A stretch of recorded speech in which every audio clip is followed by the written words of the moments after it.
Et aujourd'hui, Elisabeth, tu vas nous proposer une façon vraiment de voyager qui n'est vraiment pas comme les autres. Il fallait y penser, hein, Elisabeth? Oui, c'est pour découvrir le monde, mais surtout ses habitants. Oui. Alors ça s'appelle, avec l'accent français, le couchsurfing. Alors c'est écrit C-O-U-C-H, alors le couchsurfing, traduction littérale, le surf sur canapé. Ça va plaire à Alexandra. J'en entends qui ricanent déjà, genre c'est quoi ça, une version voyage de la promotion canapé? Non, rien de malsain dans cet énorme réseau qui s'est développé partout dans le monde grâce à un site internet. Au contraire. Alors le principe est simple, vous avez un canapé disponible chez vous, même parfois une chambre, et vous avez envie d'en faire profiter des voyageurs pour rencontrer des gens d'ailleurs. Ou à l'inverse, vous voulez découvrir Lima, Tokyo, ou peut-être Ulaanbaatar, en vivant chez l'habitant.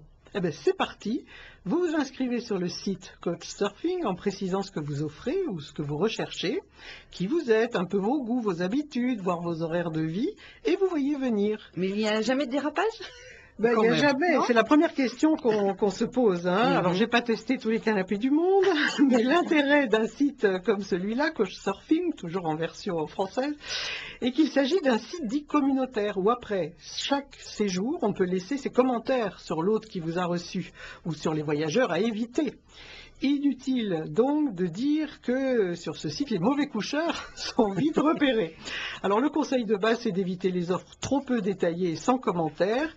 Et pour les plus méfiants, il y a des hôtes certifiés, cautionnés, des ambassadeurs, bref, toute une autorégulation sans laquelle ce site n'existerait plus. Alors j'ai lu une jolie déclaration d'un coach surfeur. Le scénario noir, c'est quand il ne se passe rien entre l'hébergeur et le voyageur. Rien, c'est-à-dire pas d'échange. Alors Elisabeth, on se demande toujours un petit peu comment ça démarre un tel réseau. Alors ça a démarré comment? Juste une personne au début, ouais. Il s'appelle Casey Fenton, c'est un informaticien et grand voyageur.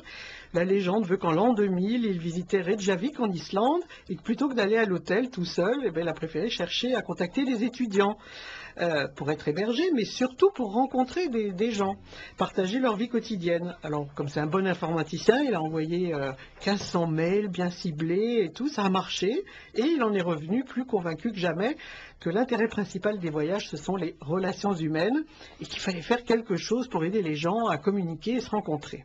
Alors il a acheté un répertoire numérique de toutes les villes et villages du monde, et en 2004, il a lancé son site Couchsurfing. 5 ans plus tard, ce sont, écoutez bien, 1 400 000 personnes qui vont de canapé en canapé, dans 232 pays. Pour participer à la création d'un monde meilleur, canapé après canapé. C'est pas moi qui le dis, c'est le slogan de cette communauté, et on veut tous y croire. Et on peut faire ça dans le monde entier alors. Ben oui, alors surtout en Europe et aux États-Unis, un peu moins en Russie ou en Afrique, parce que c'est quand même il n'y a pas largement... de canapé en Afrique. Non, mais c'est lié à l'usage d'Internet, parce qu'il n'y a pas de canapé. Et j'en ai repéré combien? 12 000 disponibles en Chine, oui, et 22 en Antarctique. Il n'y a pas beaucoup en Antarctique. Enfin, quand même. Et il y aurait plus de 2000 inscriptions chaque jour. C'est dans quelle langue alors? Il y a beaucoup de choses en anglais, mais il y a une version française et on peut parfaitement couchsurfer rien qu'en France. Paris est même la ville qui compte le plus de couchsurfers au monde, avec plus de 25 000 personnes. Moi, j'en suis parvenue de voir que les Parisiens ont un tel sens de l'hospitalité. Alors, je vous donne la suite du top 10, parce que Paris est quand même devant Londres, Berlin, Montréal, Vienne, Istanbul, New York, Melbourne, Barcelone et San Francisco. San Francisco, juste 9 000 canapés disponibles. Compte, je vous redonne le chiffre, 25 000 à Paris. Alors, tout est gratuit? Alors, totalement. Ouais. Même si un ça donne aussi des idées au lieu de louer un studio, de se faire héberger, 25 000 à Paris, c'est pas vous mal, pouvez tourner entre tout ça, vous n'avez plus besoin de rien. Dans chaque arrondissement. Il y a plein de gens qui le font, ça dure 2-3 nuits, pas plus. Mais le but, c'est la rencontre, c'est pas seulement d'être hébergé. Enfin, en plus, alors, bon, c'est gratuit, mais il n'est pas interdit de offrir à son hôte un repas, un petit cadeau, etc. Et j'ajoute un truc sympa, c'est qu'il n'y a pas la moindre pub sur le site.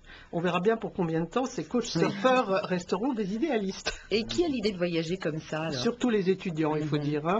Mais tout de même, au moment où je vous parle, là, il y a 283 000 personnes qui sont en train de se balader comme ça. Un tout petit peu plus d'hommes que de femmes, mais la différence est infime. Et puis il y en a qui se baladent aussi à plusieurs.